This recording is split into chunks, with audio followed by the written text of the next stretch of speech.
Hi, guys. Welcome to another Monday night study. Lots of interesting things to talk about tonight and share with you, but let's get into our study.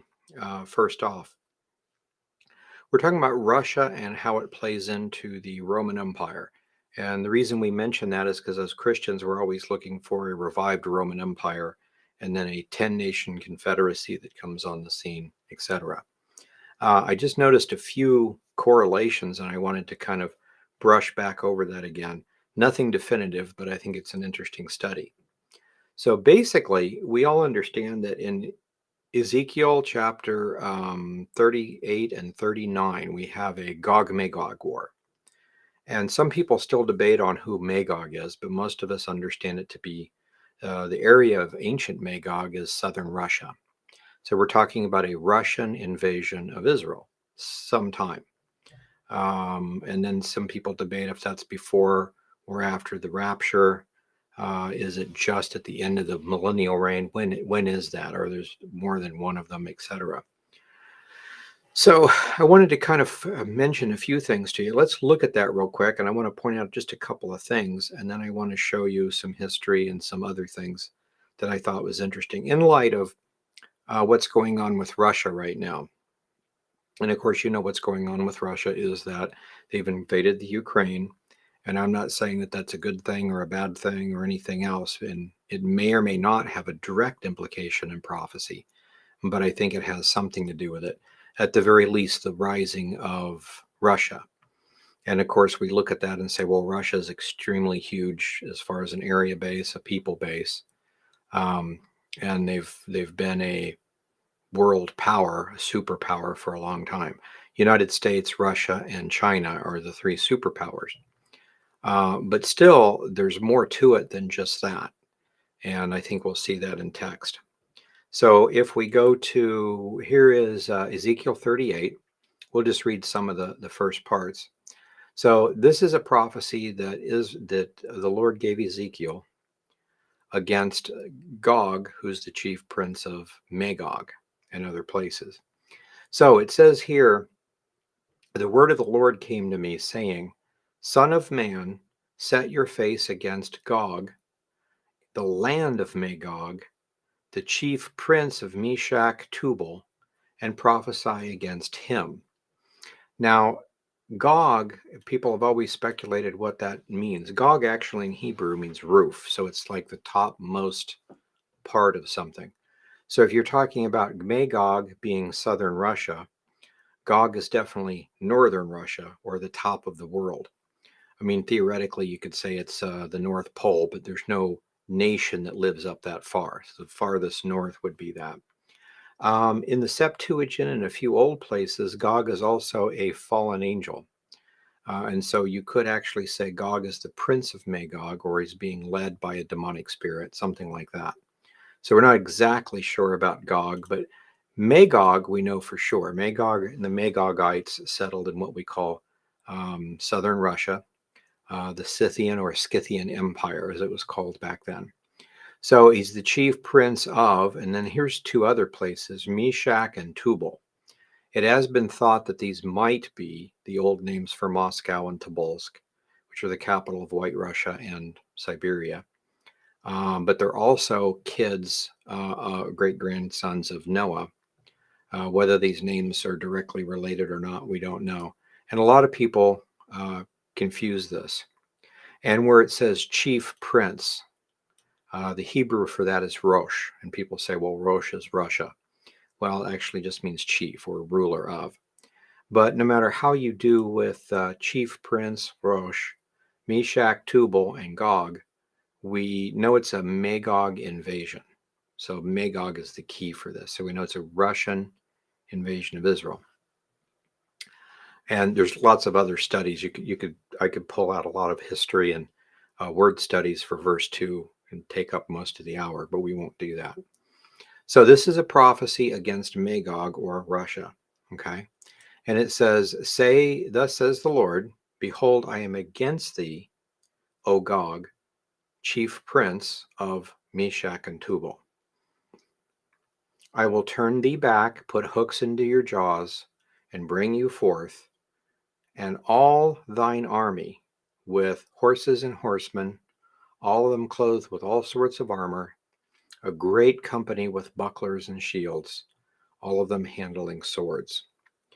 Now, people have looked at this and said, well, that has to do apparently with a long time ago, because the Russian army doesn't use swords, doesn't use that kind of stuff. Well, there is a cavalry. There are people that have horses and things like that. And the one thing you have to remember is if there is some sort of a problem with energy, a nuclear or chemical attack, and people have to forget the computer-aided guided missiles and all that stuff, we would be going back to things that definitely would work. So that would be horses and swords. And against something like that, bows and arrows, shields. So, and these can mean other things also. But the point here is that the Lord is going to turn them back, put hooks into the jaws, and drive them forth. And this is what we talk about a lot. What is the hook in the jaw? And the concept is like when you're fishing, you put a bait out with a hook and the fish bites it, and then you reel it in. You are pulled into a situation. So it looks like Russia's not necessarily wanting to attack or anything, but somehow is pulled into a war. This could happen when Iran and um, Israel have something, going on, and Iran has a mutual defense pact with Russia, ask it to step in and defend it, or something like that. Could be a lot of scenarios like that. And they're talking about it being gas or oil that brings them down. So that could be in the near future. It could be a ways away. But what's interesting is right now, when we look at these things, we see the gas line, not oil, but the natural gas line being sabotaged by someone. It's obviously not an accident, but that prevents Russia from being able to sell or skyrocket the profits, or give it away or whatever. And that definitely goes back to Israel and some of the Arab nations as far as supplying gas, at least to Europe. Europe is kind of further up north, and so no gas, just wood heat. If they're not used to it, that could be really dangerous in the wintertime. Russian temperatures get really, really cold. So anyway, so something could be going on now. So I don't know how right now they would attack Israel and achieve anything for their people at the moment, and they're in the midst of another war too. But all this stuff kind of looks like it could play a part in this. But something happens, and there's a pull down. Now the book of Gad mentions um, something pulling Russia down to attack Israel. And it's got a couple of interesting clues to it. But in here, we just have something, and they come in, and obviously they're dressed for battle. Okay. Now, this is what I want to look at here, verses 5 and 6. So, Magog, with Magog peoples and groups and stuff, so Russia is attacking. And then it says Persia, Ethiopia, and Libya with them, all of them with shield and helmet. So they're joining the war, not against Russia, but with Russia. So Libya is the same as Libya, we know today. Persia is Iran, okay? And then Ethiopia is Ethiopia. Well, actually, it's was Ethiopia. Ethiopia was split in two, and it became Sudan and Ethiopia. Recently, Sudan is split in two and become northern, southern Sudan. So somewhere along those lines. Now, Persia, which is Iran at the moment, and northern Sudan and Libya are all extremely fundamental Muslim terrorist organizations, not necessarily in those governments, but in those areas. There's a lot of civil war stuff going on. So we want to look at these. Now, there's another prophecy, and just to touch on it to try to pull this together, in Jeremiah 49 about Elam. Elam is the coast of Iran. It gets obliterated with some sort of fire. And there's no place that the refugees of Elam, Persia, don't go. They return home later, and Iran becomes a godly nation. That it sounds like it would become Christian, but right now that seems very far-fetched. But a lot of interesting things going on in Iran right now. The protests are getting more and more serious. Possibly factions in the government are siding with the people, so it kind of all depends. Remember back in World War II, we had, and I forget the name of it, but everything was going, I guess, fairly well, but things were beginning to change. And someone decided if Hitler was assassinated, then someone else could take over, change the course of the war, and get out before they were destroyed. And there was a bomb that went off, was supposed to kill Hitler, but it was under a table. The table was extremely thick and it didn't hurt Hitler at all. So that's always been something that's always in the back of people's minds when something happens. When Putin, um, president of Russia, something had happened to him, he had to go into the hospital for a while. Maybe that's a routine thing, who knows? But my first thought is someone getting rid of Putin so someone else can take over and say, okay, now things are changing. Try to negotiate and back away from a war that's going really bad. That wasn't the case with that, but things like that happen, so we have to watch for them. But now look at this, verse 6. Gomer and all his bands, the house of Togarmah of the north quarters, and all of his bands, and many people with thee. So people debate on Togarmah, the house of the north. There's actually two halves of Togarmah, which seems to be like Armenia, in that area, Armenia, Georgia, and then Turkey. So one of those two or both, since it does say all of his bands. Gomer is one of the sons of Japheth, and one of the sons of Gomer is Ashkenaz. And we know about Ashkenazic Jews, which are German Jews. So most people believe that Gomer represents Germany. I'm one of those people. And then other, the borders expand and shrink all the time, so it can include other people. But this is Gomer, which I would consider Germany, and all of his bands. So all of those things. When I was back in seminary, my professor said that he knew that this meant Germany as a whole would come back together. And he hesitated on saying that eventually East and West Germany would come back together because everybody was saying, no, that's never going to happen. I remember in high school, I actually asked my American history teacher, because we had got up to World War II or something. And I said, well, since Germany has started World War I and World War II, what is the chance of them coming back together and starting World War III?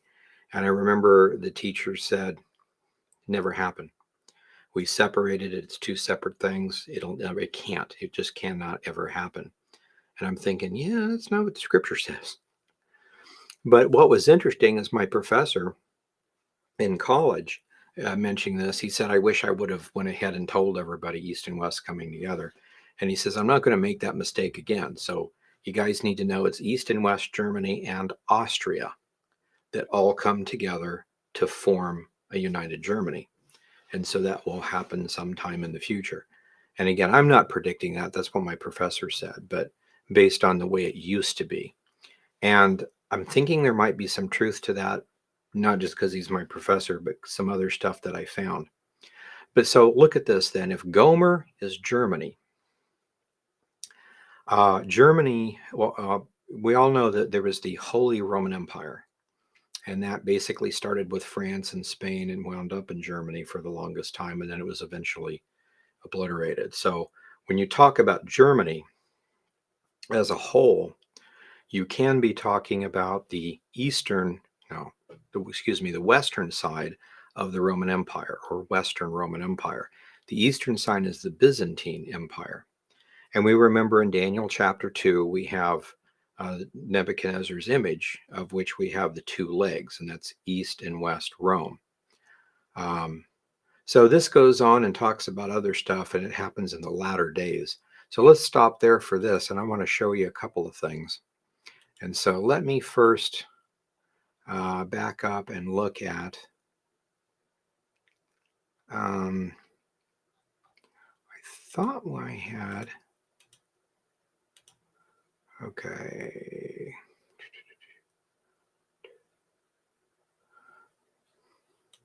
Let me just go back and see what I've got here because I'm sure I have. There we go. That's the one I'm looking for. Metal images of Daniel. So this is Daniel chapter 2. And we remember that there's a Babylonian head of gold, chest and arms of silver, which is Medo-Persia, the Grecian Empire, which ends up being Syria and Egypt at the time, and then they get taken over by Rome. So there's a united Rome somewhere in here, but then Rome splits in 395, and we have Eastern and Western Rome, and that's what this is showing. So the Messiah is coming like right in here sometime. And 64 BC is when the Romans came in, took over Israel. And in 395 is the division of the Roman Empire, and you have the East and the West. And so this is interesting, and I want us to just focus on this for a minute. So according to the prophecy, then, this is Rome, and eventually there is another kingdom that comes out of it, which is feet and toes of clay and iron. And the idea is that there's these 10 toes down here, as long as you can see this okay, and they are 10 confederated nations out of what was the Roman Empire. And what I always tell people, and I was always told growing up, the Roman Empire fell in 476. Western Rome did. And then Eastern Rome, which is the Byzantine Empire, the Holy Roman Empire, Byzantine Empire, Christian Empire, fell in 1453, 1,000 years later. But I start looking at this and look at this image now and think about it. Nebuchadnezzar and his son and then grandson are ruling the Babylonian Empire. It doesn't stop. There's no gap in time before the Persians take over. The Persians come and take over Babylon. Well, they rule fine until Alexander and the Greeks come, and the Greeks take over Persia. So there's no gaps between here and here. These guys are ruling until Rome comes in and takes over.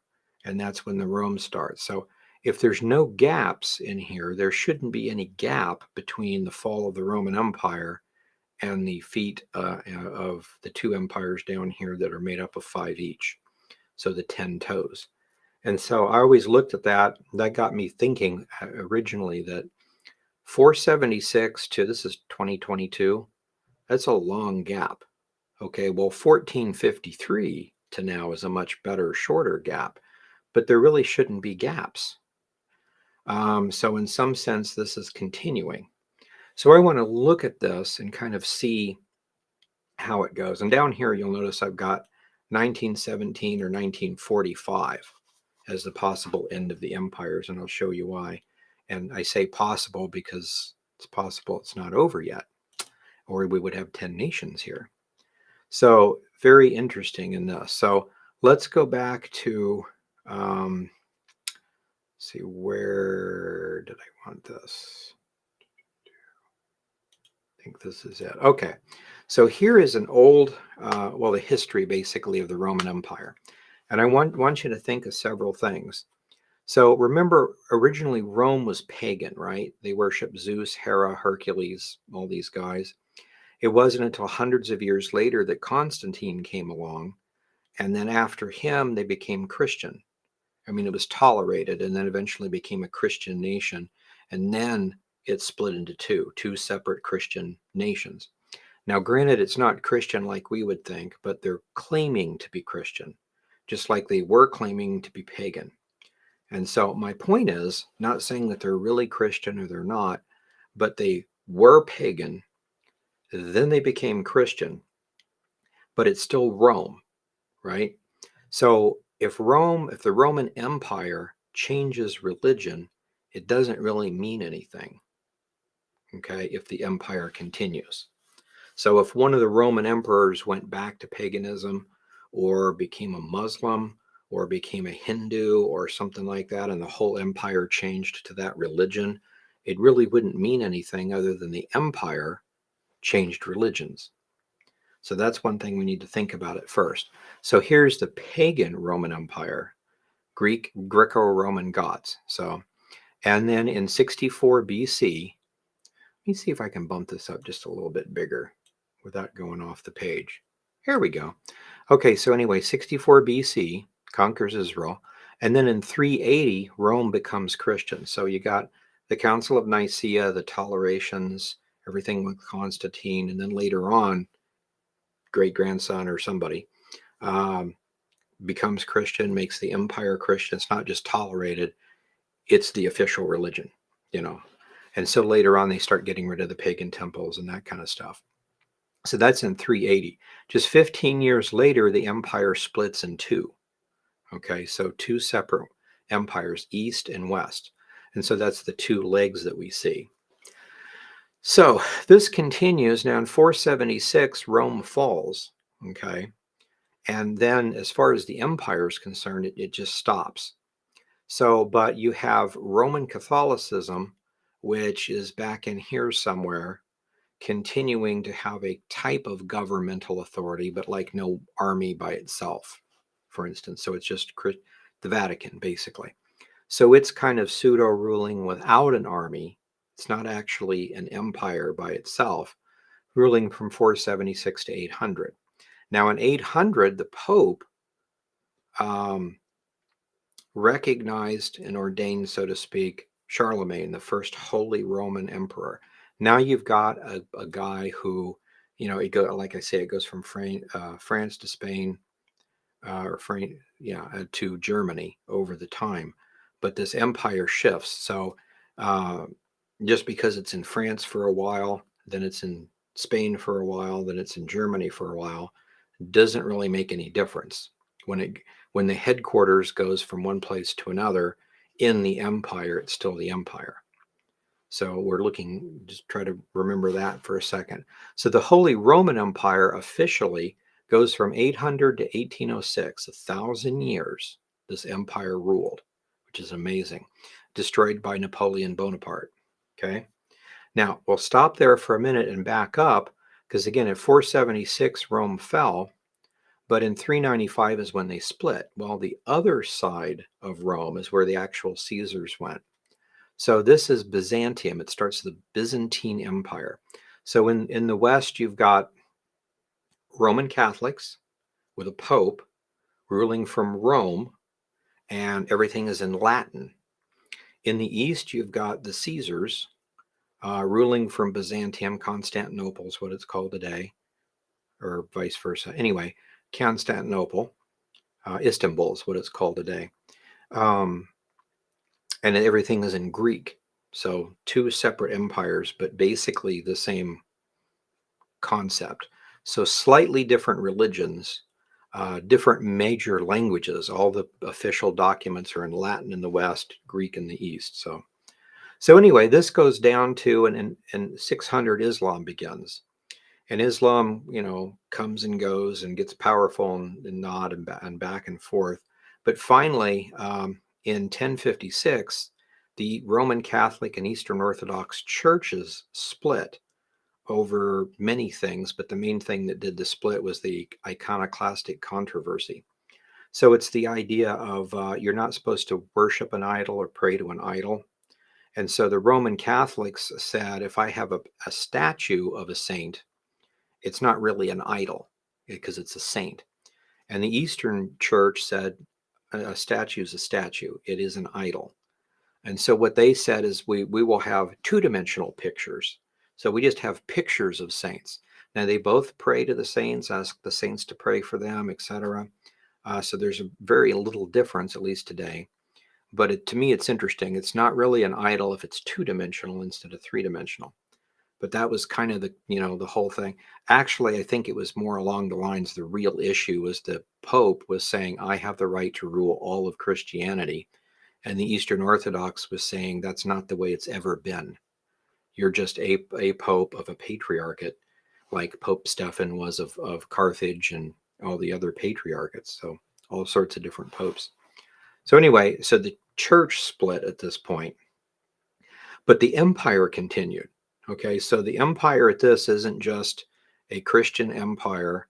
It's a anti-Roman Catholic uh, Eastern Orthodox empire. And Western Rome has fallen, but the Pope is still over there.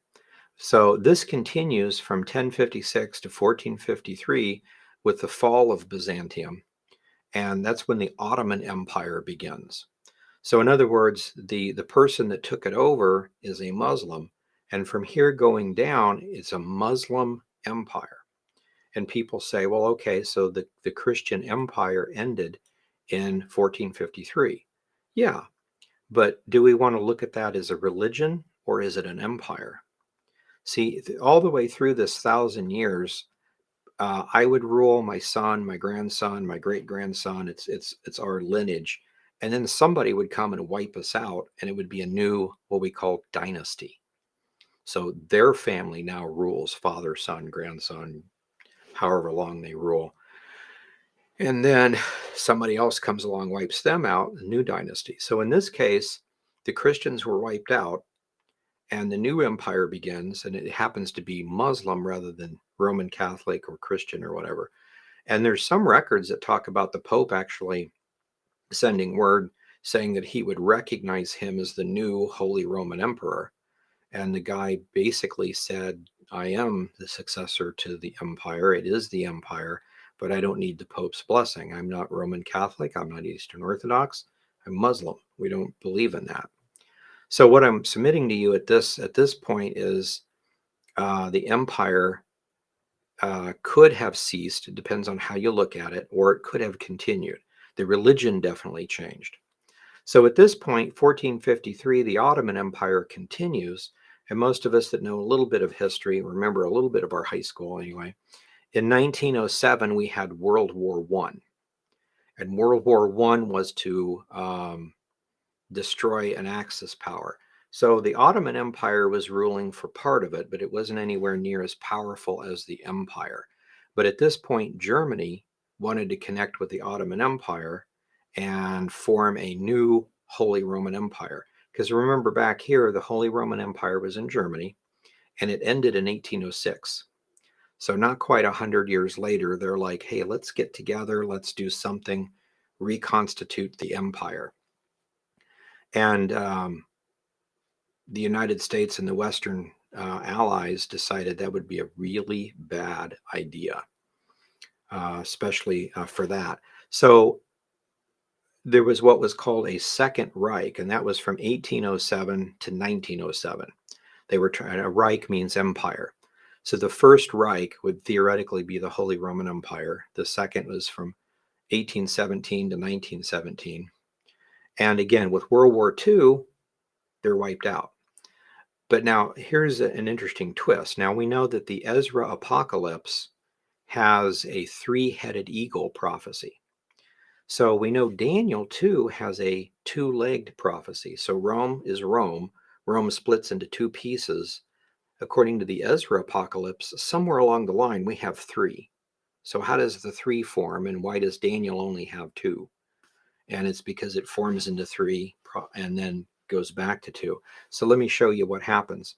So with the fall of Byzantium, and this is controversial, I guess, because for some reason, it's amazing to me how we can believe what's being told us for hundreds of years. And then new historians come along and say, oh, that never happened. There wasn't a George Washington. It's a myth. Why is there in America if there was no George Washington? You know, stuff like that. It's anyway, they do that all the time. But basically, you go to Russia and there are kings of Russia, but about 100 years later, like in the mid 1500s, starting with Ivan the Terrible, they started using the term czar.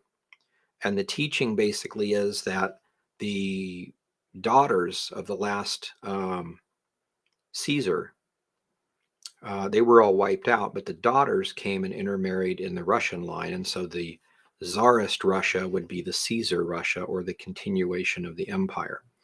Now, again, even if that's not true, it's a great story to tell to get people to obey you. You know, we're still the Roman Empire.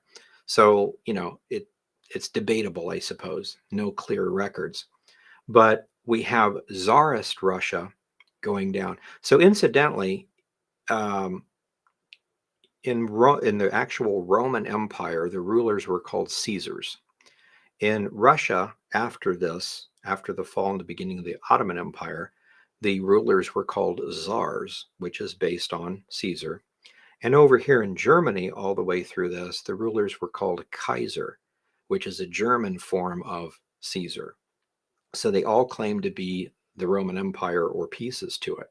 So at this point, if you believe that story, we would have a Holy Roman Empire from Germany, a Ottoman Empire in the middle, or actually even back here, Byzantine Empire, if this is a continuation, and then a Tsarist Russia. So we have three basic heads to the prophecies. So what happens then? So we get to 1917, and World War I occurs. And so World War I is basically to stop the reunification of the Roman Empire. So Germany is stripped of its power. It ends. The Kaisers end. It's made to be democratic. The Ottoman Empire is destroyed. All the things are split up, etc.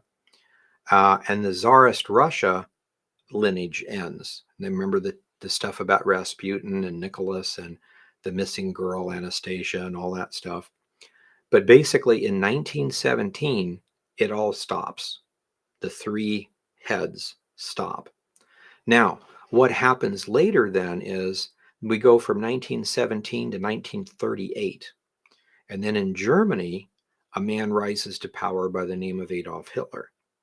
And to make a long story short, Hitler decides that he wants to talk with what used to be the Ottoman Empire, try to reconstitute it under German control, of course, and reconstitute the empire. And this would be the Third Reich if it worked. And you remember Hitler said, I will create an empire and it will last for 1,000 years, just like this first one did. So that was the idea behind it.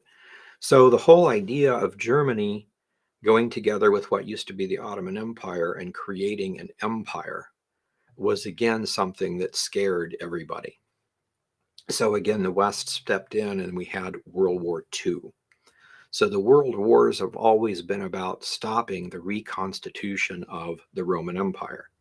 So let me ask you this at this point then, just going back at looking at all this. If Rome was pagan, then Rome became Christian, or just say Roman Catholic, and then it split off and became Roman Catholic and Eastern Orthodox. The empire is still the empire no matter what happens with a religion. So then it comes down to here and it officially dies out in Europe, but then comes back for 100 years and dies out for approximately 20 years, and then tries to be reconstituted again, of which it dies out again. At this point, can't we say that the Roman Empire, one piece of it at least, went all the way to 1945? And it's now over, looks like it's over, 1945.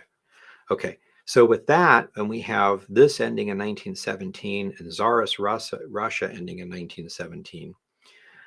So from 1917 to I think, oh, it's right here, 1991, we have communists ruling in Russia.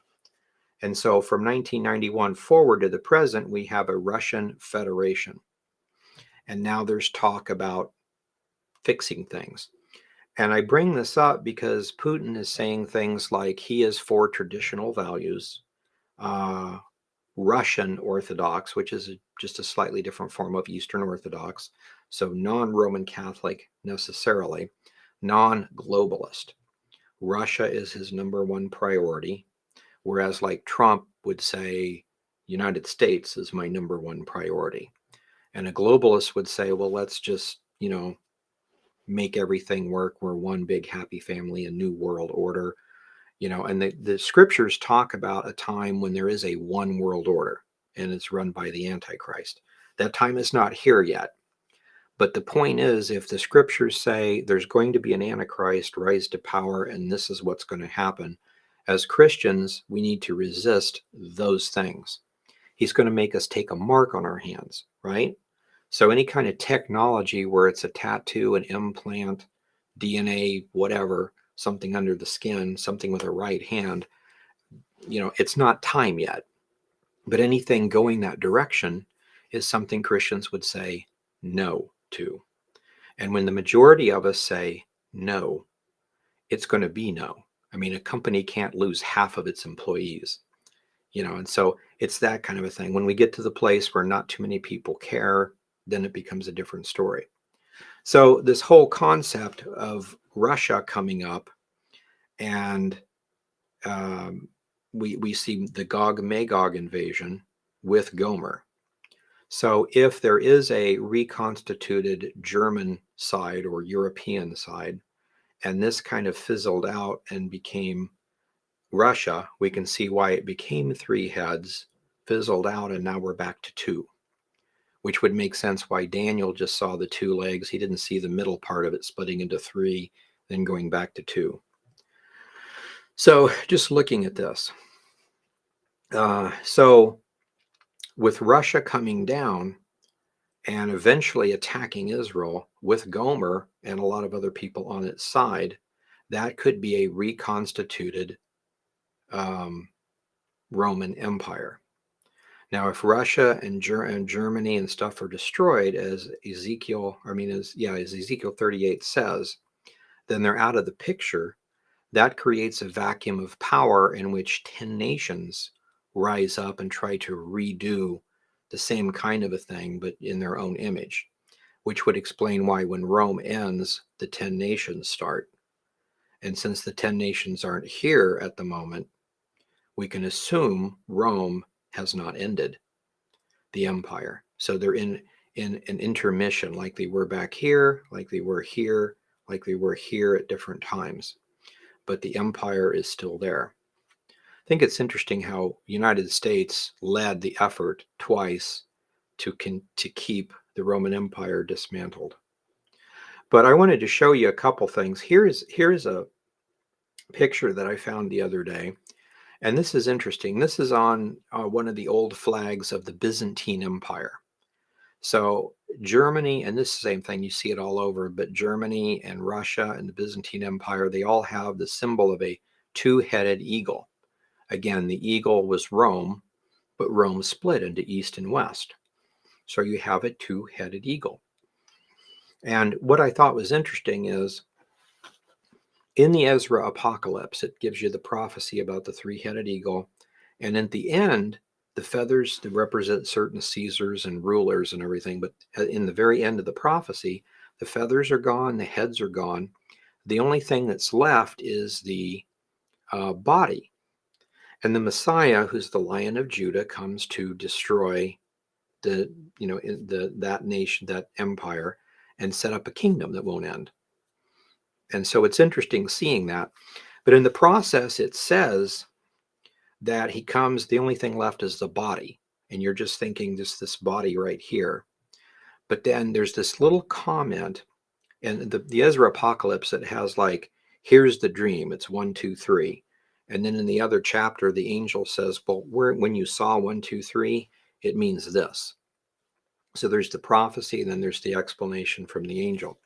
The angel makes a comment about none of its heads, wings, or talons are there anymore. Like these are major pieces of it. So if the wings represented the old Caesars and the heads represented the three pieces of the Roman Empire, and those are big pieces, what do the talons represent? And what I thought was interesting, and I went back last night just to look this up, just to see, thinking of an eagle. I'm thinking of an American bald eagle, and that may not be, the eagle that's being talked about. But the whole idea, see, I've got 4 fingers and a thumb so I can grab stuff. And the eagles tend to have 3 talons and then a back talon. And I was looking up to see, are there any eagles, large birds, predatory birds that have talons that have a different number, like maybe 2 and a thumb, or 5 or whatever. And they seem to all be 3 up front with a back talon. So something like this. So, and as you can see here on this one, Let me see if I can bump this up just a little bit better. There you go. As you can see in here, there's 3 front talons and a back, 3 front talons in the back. So why am I mentioning this? If these are the last century, or the last few centuries and how it sets up, and this is the beginning, and at the end, when Messiah comes to destroy the empire, all that's left is the body. If the body means body and talons, and if we have 3 and a thumb, basically, so 4 talons here and 4 talons here, that is a total of 8 talons. Now we have the 10 toes and the 10 horns. And Daniel tells us that the Antichrist comes along and tries to take it over, 7 of which submit to him and 3 go against him. So he destroys the 3 nations and comes in amongst them and rules the others and becomes officially the 8th out of the 7. And you see this in Revelation 2, because in Revelation, not chapter 2, also in Revelation, you see that the dragon has 10 horns and 10 crowns on this head. Later on in another chapter, you'll see that the head has 10 horns and only 7 crowns. So 3 have been removed. It's telling us this is before or after the middle of the tribulation period. So this is interesting to me. So again, if the wings represent the Caesars back at the time when we had the start of the split between the East and West, and the heads represent Germany, which is the Holy Roman Empire part, the Byzantine part, and then the Russian part, and the one fizzles out, and in the end we have the 2, and that's where we're at now. But the 2 come together and are destroyed in the Ezekiel 38 war. That would only leave the talons. And so if we go by Daniel, we're told there's 10 nations that come to power, but they can't seem to do anything because they're too democratic. Some are strong, some are weak. They just can't make anything happen. Then the Antichrist comes and says, here's how it's going to be. 3 of them rebel, and he destroys them, takes them over. And so now there's 8 total.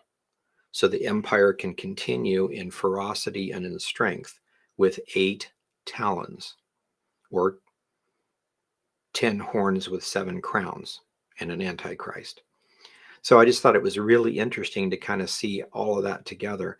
In light of this, Russia is moving. So we know from Ezekiel 38, Russia is moving, beginning to grow in power. It's a superpower already, but beginning to assert its dominance. And it was somewhat content to just be by itself until you have, at least in excuses anyway, in the West, you've got the gender fluidity and the pro-homosexuality and the destruction of the family unit.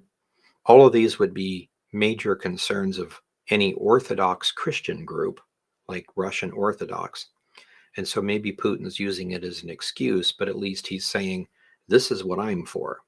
So if people in the West are trying to influence us to make us modern so that we're pro-homosexual, pro-gender fluidity, pro-this, pro-that, leave our part out.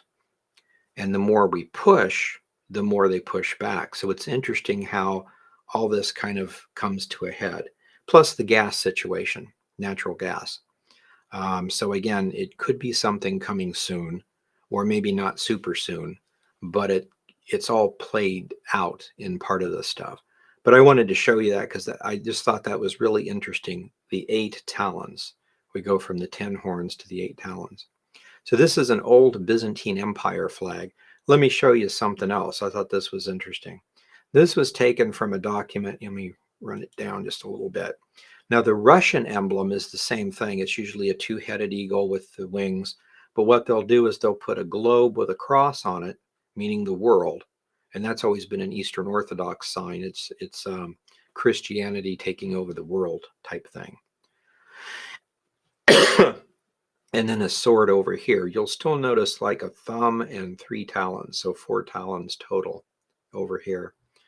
But anyway, so this is a variant of the Eastern Orthodox one, or of the Russian one. And so what happened is Ivan the Terrible becomes the first czar. Excuse me. And I think there's two or three, like a son, grandson, something like that. And then his dynasty is thrown. And some other dynasty takes over, and there's two or three of them, and they're overthrown. Well, the second group is overthrown by the Romanovs. The Romanovs have a continual dynasty from that time period. It's about 100 years into it, all the way down to 1917. Well, the very first Tsar, Caesar of Russia, was Michael the First. He had the emblem changed just a little bit, and this is his emblem, which is different than normal, the Russian emblem. And he had it changed to a three-headed eagle. Really interesting. But of course, in one hand is the Orthodox, and the other hand is the sword. So again, the idea that Russia, now that the empire fell to Muslim hands, Russia's the only thing left to guard Eastern Orthodoxy, so to speak, the only one large enough, powerful enough to do something like that. So this whole concept. But was Michael aware of the three-headed eagle prophecy? Did he understand it? Did he accept it but misunderstand it? Very interesting. But these kind of things, it's really interesting to see. So another thing I wanted to share you, this is a Nazi emblem way back when, during the time of Hitler, one of the flags or emblems. And you can see it's the same thing. It's a two-headed eagle with the wings and the four talons on each one. And of course, the circle is a swastika. So it's a Nazi symbol on top of it rather than an Eastern Orthodox or whatever. And then the star and everything. And then two hammers instead of peace and war, which is kind of interesting. But anyway, so it's a different version yet again. So, and then here is a, see if I can do this. Let me run it down just a smidgen. There we go. Anyway, this is a plaque of a traditional Russian emblem. So for the longest time, and still, I believe, this is the Russian emblem. So you've got the two heads, the two sides of the empire, the wings, and then of course the Eastern Orthodox scepter and globe that they have. Now, one thing that I thought was interesting, I was looking at this, the scepter and the globe have been symbols for Eastern Orthodoxy for a long time, so it's not a big deal. But I want to share one other thing with you. When I was studying some of the ancient Jewish texts, there is a thing called the Avodah Zarah, which is basically foreign worship. And it details and explains what is and is not acceptable when you're working with pagans. You know, like today we have what's called pan-Babylonian stuff. So somebody might come to my house and say, you have a Christmas tree, that's pagan. Well, even if it was, if part of it is still pagan or was pagan, is that enough to say I shouldn't have it, or should I ignore it, or how does that work? And the Avodah Zarah is the thing that explains all that. So for instance, if there's a statue of George Washington in a museum, it's just a statue. It doesn't need to be destroyed. It's not an idol. It's just a statue. Hopefully it looks like the way he looked. That's the point of the statue. However, if some people start bowing down and praying to George Washington, then it becomes an idol and it needs to be destroyed. That's kind of the line that they would give on that. So what if this? Well, if it goes this far, it's an idol. If it doesn't. So it's a really interesting work, the Avodah Zarah. So let me show you one piece to this. This is a section in the third section here. All images are prohibited, talking about idols, okay? Because each one is worshipped once a year according to this rabbi. But the sages say, so this rabbi said, all images, no statues at all. This kind of reminds me of this iconoclastic controversy between the Catholics and Orthodox. Flat ones only. So the rabbi saying, no images, no images of any kind, period. But that's this rabbi. The sages, the ancient rabbis, said only a statue that has, and doesn't have to be human, but some sort of statue, three-dimensional object that has in its hands a stick, a bird, or an orb are prohibited. And it goes on and talks about other stuff. And, if it's got the sun, moon, and stars or dragons, and because those were worshipped in occult circles and stuff like that. The basic idea, if you just go ahead and read this whole thing going on down, is, and let me do this so we can see it easier. There we go. Anyway, the basic idea is if it's decoration, it's not an idol. An idol is something that's used in a religious thing. So they talk about, for instance, if you go to a grocery store or a restaurant and say the owner's Hindu or some religion, or, ancient Roman, and he's got pictures all around his walls of Zeus and Hera and Hercules and whatever. Well, they're decoration because he never does a ritual with them. They're just decoration. So you can go in there and eat. That's what Paul calls the shambles in 1 Corinthians 10. That kind of a concept. If they ever use it as a ritual in some religion, then you're forbidden to go in there and eat. So that kind of a thing. So it's interesting in saying all this. Well, what constitutes an idol? Well, one used in a ritual, but some sages said something about it's has to have a stick, a bird, or an orb in it. I have no clue what we're talking about, other than somehow back then a stick or a scepter an orb had something to do with maybe taking over the world, or maybe magic, or something like that. Whatever it was way back when. We're talking thousands of years ago. So with that in case, it's interesting. Here's a statue or a symbol with a scepter, which is kind of like a stick, and an orb. Just never connected those two before. Now, we can say this is a totally different situation, and it probably is, but it's interesting. Scepter, globe. Stick, orb. It's kind of interesting. Lots of interesting things to see. Anyway, I just wanted to share those with you. So again, the basic idea, the main idea I wanted to share with this is this whole concept of the talons. So if we have an accurate prophecy that was given in the Ezra Apocalypse, it's called Second Ezra in the King James Bible. And what happened, it's been outside the Bible for a long time. Really should not be part of the Old Testament. It's part of that center part. So where the scrolls are and that kind of time. But when the compromise was made between the Catholics and the Protestants, and they created the King James Bible, so you have the Old Testament and the New Testament with nothing added to it. And the reason why that's important is because that's the way that the Ezra Apocalypse says it should be. There should be 39 books in the Old Testament, and then whatever's in the New Testament canon, which is prophesied from the scrolls. So those are done, but you don't add, it's 39 and 27. That's it. So if you want to put other books in with your Bible or whatever, you'd put them in the center or the ends or wherever they would go chronologically. So the compromise was, we'll take stuff that the Catholics like and put in the center, and it would be an apocrypha. Well, since you're adding to the canon anyway, not the old canon or the new canon, but in between, if that's okay to do, we're going to add the Roman Catholic Apocrypha in the middle. The Anglican Church, not the Catholics, but the Anglican Church said, if that's okay, and that's what we're going to do, we're going to stick the Ezra Apocalypse in there too, because it's pretty important from an Anglican standpoint, an anti-Roman Catholic standpoint. And so that's why we have that. So if you get a facsimile copy or an old copy of a King James 1611, you'll have the Ezra Apocalypse in it, which will tell you that. And it's got this vision of the three-headed eagle.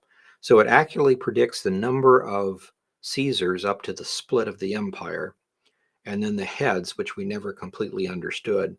And again, when Messiah comes to set up the kingdom, all that's left is the body, which we assume include the talons from that little comment that the angel made. And since all talons of eagles, and most birds anyway, are 4 on each foot, the end part, the very, very end part of the Roman Empire, the reconstituted empire, is a 10-toed kingdom where 3 of them are destroyed by the Antichrist, leaving 7. He enters them, and his nation becomes the 8th. So we have this 8th kingdom, or 8-taloned kingdom. So again, there's a lot more study to go through. We'll be looking at this in Daniel and Revelation and the Dead Sea Scrolls from those type, because they have some extra prophecies too. And the more and more I look at it, the more I begin to think maybe they're not garbled at all. Just like when we first looked at Daniel chapter 2, that statue, we're scratching our head going, gold, silver. I have no idea what it means. But in time, you figure it out. Anyway, just wanted to kind of share that. That's a lot of information to those of you that have studied the Ezra Apocalypse with us before. And I think we've got some videos out on YouTube. Eventually, we'll want to redo them if we can figure out more stuff. But the new piece of information is the 8 talons. So pretty interesting.